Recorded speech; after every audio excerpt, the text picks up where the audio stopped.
It feels good to be back in the Bay. I'll tell you, from the second floor there, we were nervous about to testify. We just look out of the window and see all of you and get inspiration from all of you.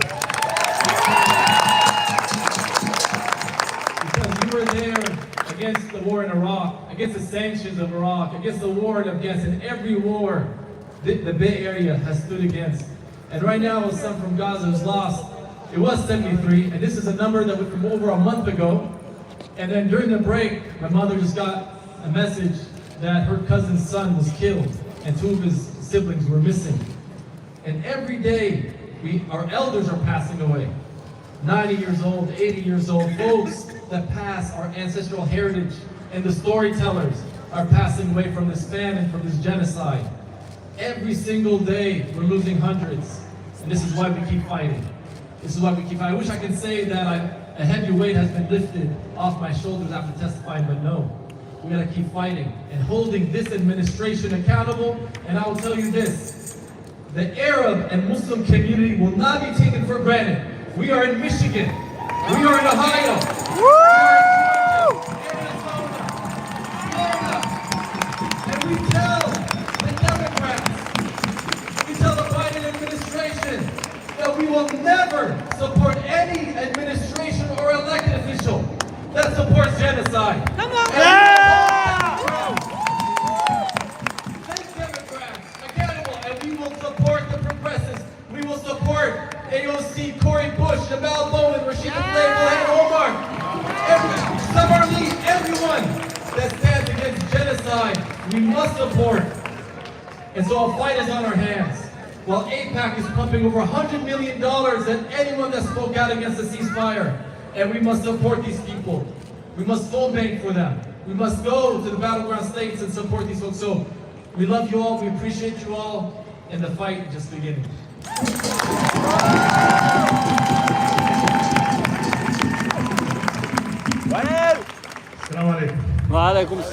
Hello everyone. Thank you all for being here. Such an empowering scene, like Basim said. We could not have been here without your backing.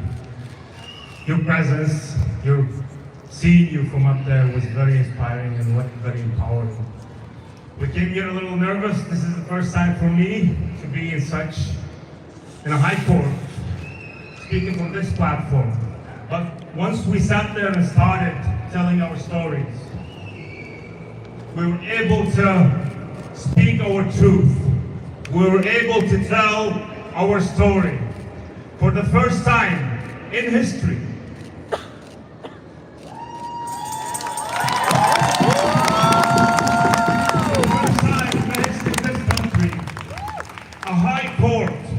Was able to hear our stories about the Nakba.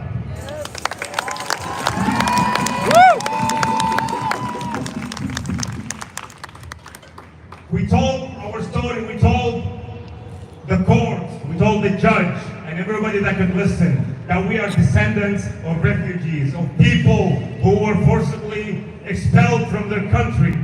And then we proceeded to talk about the current Nakba that we are witnessing today. Yep.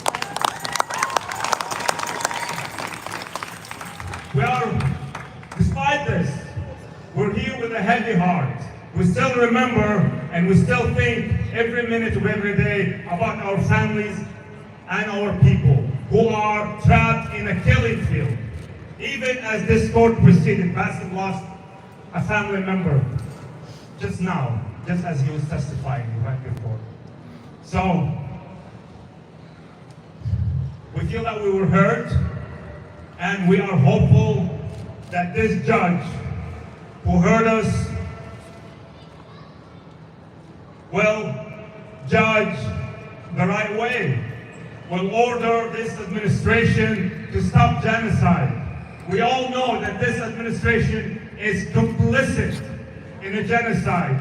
Not only they are looking the other way, but they've decided to even expedite and increase the funding and the army.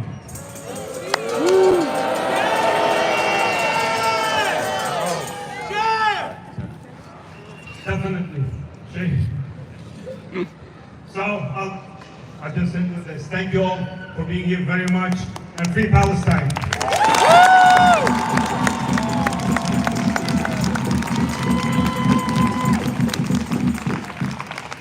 Salam everyone. My name is Hamad Al-Harzallah.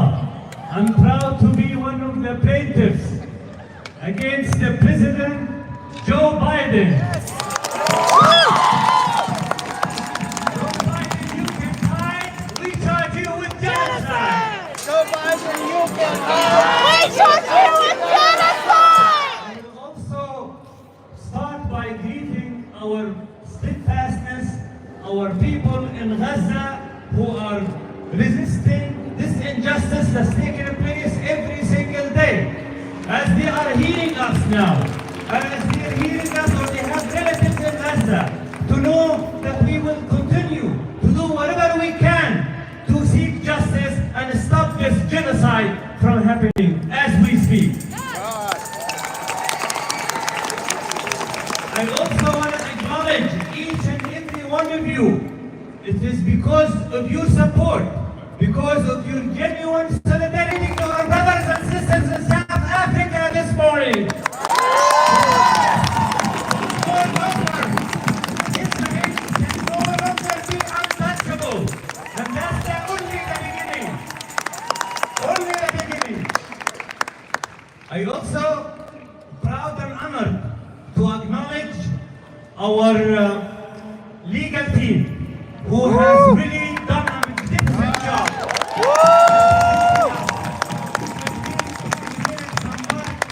And talk about what our next steps will be.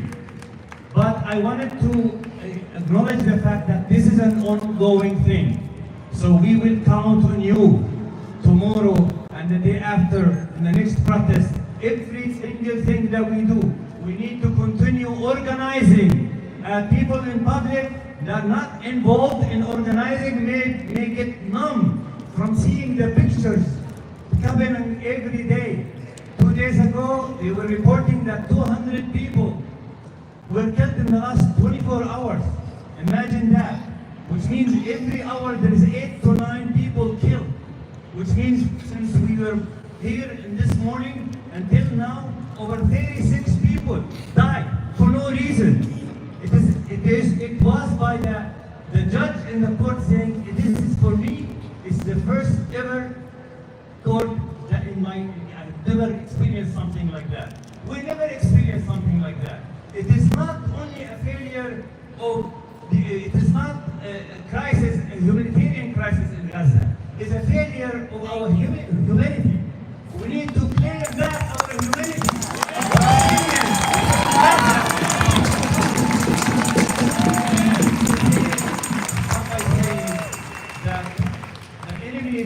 Of the Palestinian struggle may have political victory here or there.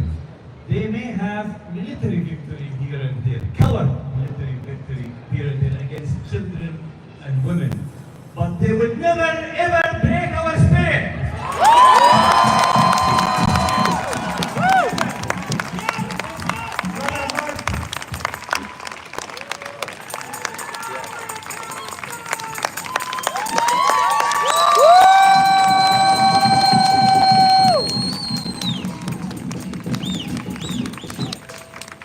Hi everyone, I'm Mark Vanderhout. I want to say, by the way, Laura said, yes, our firm, and I thank my firm here in the Bay Area for agreeing to let me and my wonderful co-counsel, Johnny Zanelli.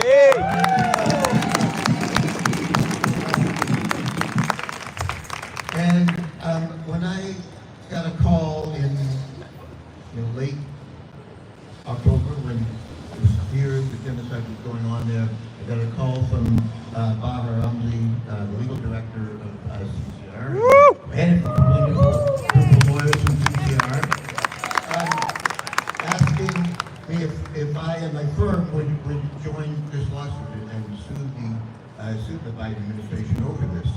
I've done many cases over the last 50 years probably with CCR, but I felt a particular need to do this. As a Jewish lawyer here who's been fighting on the side of Palestine for 5 decades now. I felt that was important to do, to have our friend do it, but also to me personally as a Jewish person to speak out against what is going on. And I want to say that the support of not only the Palestinian community, but all of you here has been amazing. And knowing that these group of people is out here, thousands more probably would have been the one to get in the courtroom, but we couldn't get you all in. But the voices of all of you is so crucial to the struggle also. And to our amazing plaintiffs and witnesses in this case.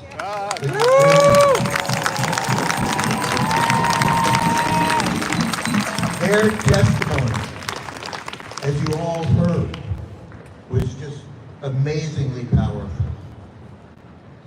They were able to tell the world what is going on in Gaza.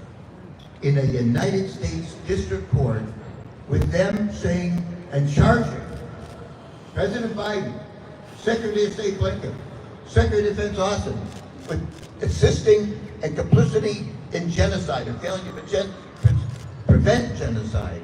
They were able to take this case to the U.S. District Court and have a district court judge here hear this evidence, and have the world hear this evidence, and have the world know, have the world know what is going on. And we are very hopeful. We think the evidence was overwhelming. The government, the administration did not even contest, really, that there was genocide going on.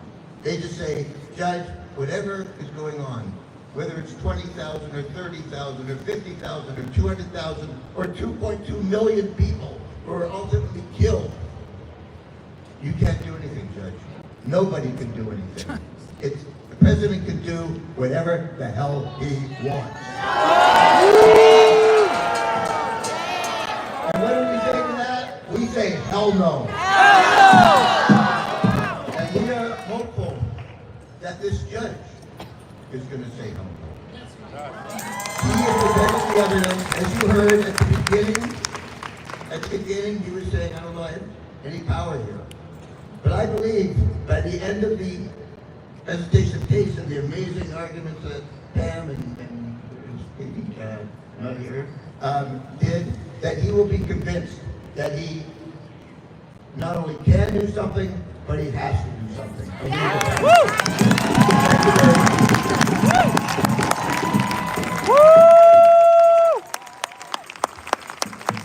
Hi, everybody. Yellow! Woo! My name is Diana Shammas. I'm one of the attorneys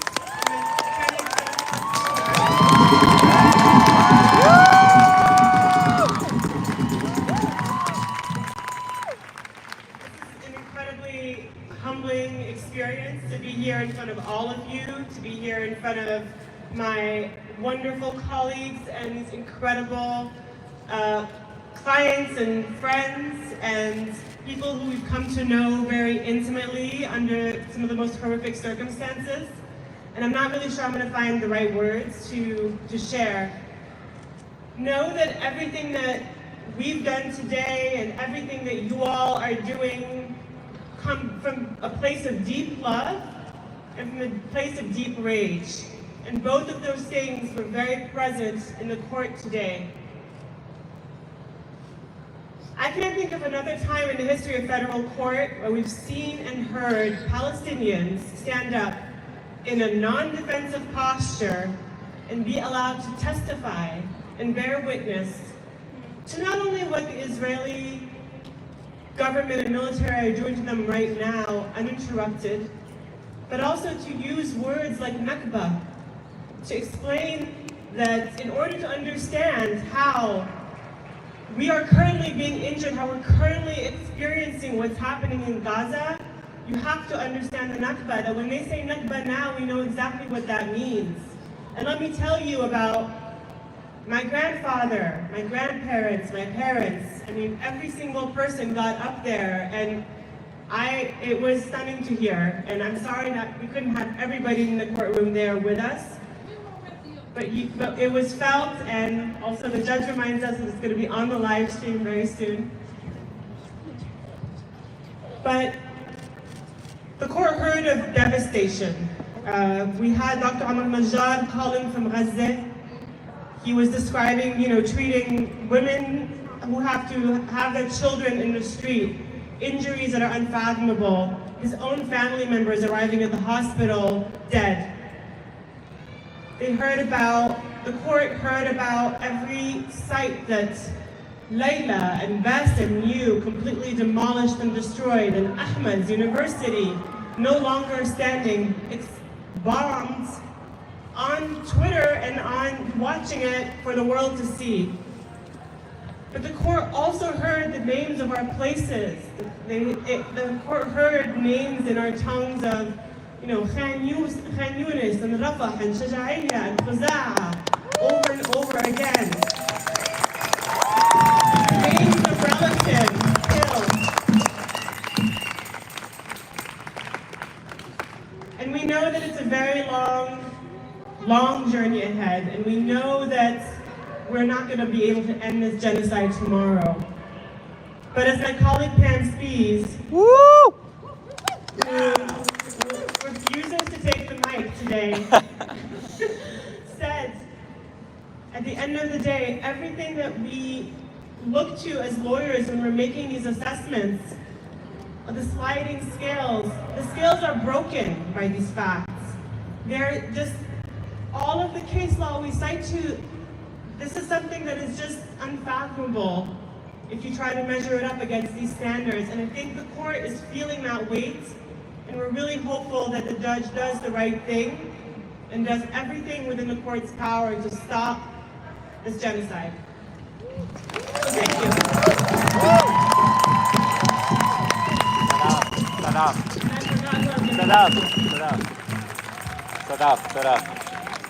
Shut up.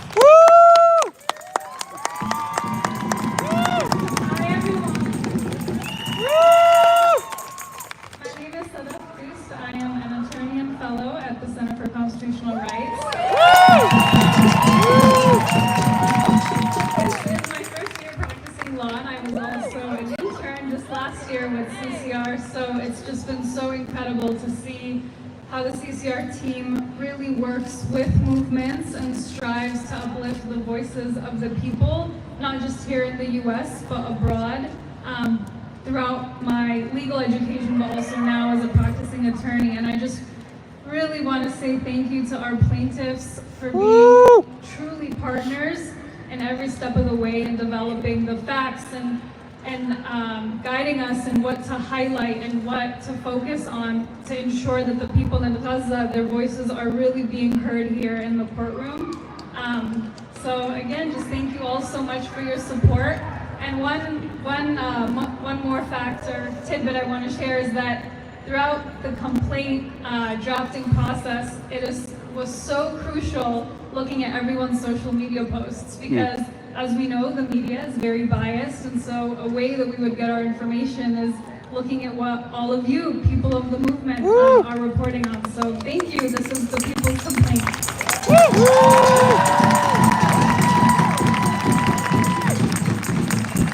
I just took the mic back. Just because this is I said that this is done from a place of love and rage, and I need to introduce at least those who are here, and there are so many more people who worked on this case and who will continue to work on this case. So from the Center for Constitutional Rights, we have our legal director, Bahed Azmi. We have panelist Fees, who stood up and argued in court today. We've got Leah Todd and the team who's been doing everything imaginable to make sure this team is still running. And you probably have already heard of Maria LaHood, movement lawyer. That's shown there. And if you're ever in trouble, you call her. But maybe you should. Johnny Sinotis, who works with Mark Vanderhelm. What other legal team? Oh, we have Asta Sharma. Hey! Simon Isse, also incredible.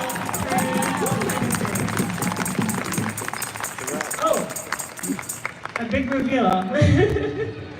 So we had an anonymous witness and pseudonymous, but Ayman, I think, would love to introduce himself as one of the plaintiffs also. Sorry, I said witness, but he's a plaintiff. Ayman Najim. And of course, you all met.